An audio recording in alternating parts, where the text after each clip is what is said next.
बादशाहों के बारे में आजकल बहुत से विद्वान कह रहे हैं कि मुगलों के जमाने में हमारे देश में गंगा जमुनी तहजीब की नींव पड़ी। ऐसे लोग मुगल बादशाह अकबर को सेक्युलरिज्म का सबसे बड़ा चैंपियन बताते हैं। हालांकि कुछ लोगों का तो ये भी कहना है कि मुगलों के राज में देश सोने की चिड़िया बन गया था और भारत की इकोनॉमी में एक बड़ा बूस्ट आया और औरंगजेब ने कई बड़े फाइनेंशियल सुधार हमारे देश में किए थे। कई बड़े इतिहासकार ये भी दावा करते हैं कि मुगलों के समय में हमारे देश की अर्थव्यवस्था बहुत तेजी से ग्रो कर रही थी और कुछ जानकारों का तो ये भी कहना है कि खिलजी और मुगलों के समय में ही हमारा देश सोने की चिड़िया बन गया था। जबकि सच्चाई तो ये है कि गुप्त साम्राज्य में भारत की जीडीपी यानी ग्रॉस एंड डोमेस्टिक प्रोडक्ट दुनिया की जीडीपी का 30% था और औरंगजेब के समय यानी 1658 से 1707 के बीच भारत की जीडीपी दुनिया की जीडीपी की 22.5% थी और गुप्त साम्राज्य औरंगजेब के समय से करीब 1300 वर्ष पुराना था। यानी एक तरीके से मुगलों से बहुत पहले से ही भारत एक वैभवशाली राष्ट्र बन चुका था। सच्चाई तो ये है कि जब वेस्टर्न देश इंडस्ट्रियलाइजेशन की तरफ अपने कदम बढ़ा रहे थे तब औरंगजेब जैसे बादशाह हमारे समाज में सांप्रदायिक जहर घोलने की कोशिश कर रहे थे। आज से करीब 363 वर्ष पहले यानी 1658 से 1707 तक औरंगजेब ने भारत के 15 करोड़ लोगों पर करीब 49 इयर्स तक राज किया। इस शासनकाल में मुगल साम्राज्य इतना फैला कि उन्होंने करीब पूरे सब कॉन्टिनेंट को ही मुगल साम्राज्य का हिस्सा बना लिया था। ऐसा बड़े बड़े इतिहासकार अपनी किताबों में दावा करते हैं। अब ये दावा सच है या नहीं ये तो पता नहीं, पर हाँ ये बात जरूर सच है कि औरंगजेब भारत को एक इस्लामिक राष्ट्र के रूप में स्टेब्लिश करना चाहता था।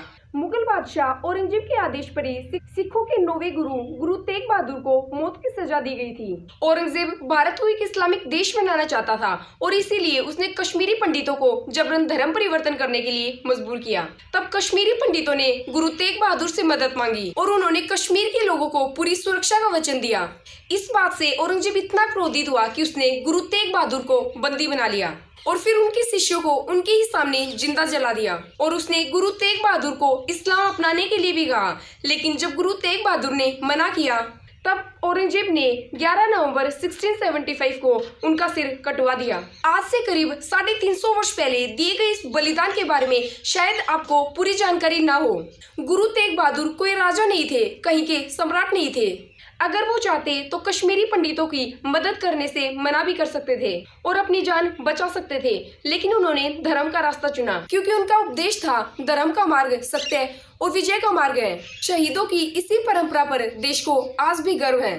जहां उन्हें मौत की सजा दी गई थी, भारत की राजधानी दिल्ली में आज भी उसी जगह पर गुरुद्वारा शीशगंज साहिब है। और विडम्बना देखिए, आज से कुछ ही वर्ष पहले इसी गुरुद्वारा से कुछ ही किलोमीटर दूर दिल्ली की एक सड़क का नाम औरंगजेब रोड था, जिसका नाम बाद में बदलकर अगस्त 2015 में doctor APJ Abdul Kalam road कर दिया गया था। गुरु तेग बहादुर ने कभी कल्पना भी नहीं की होगी कि जिस सड़क के अस्पताल का नाम उनके नाम पर रखा गया है उसके बिल्कुल पास में ही एक और सड़क उन्हीं के हत्यारे औरंगजेब के नाम पर होगी। मौजूदा समय में भी भारत में ऐसे जिलों, कस्बों और सड़कों की संख्या 700 है जिनके नाम मुगल शासकों के नाम पर है।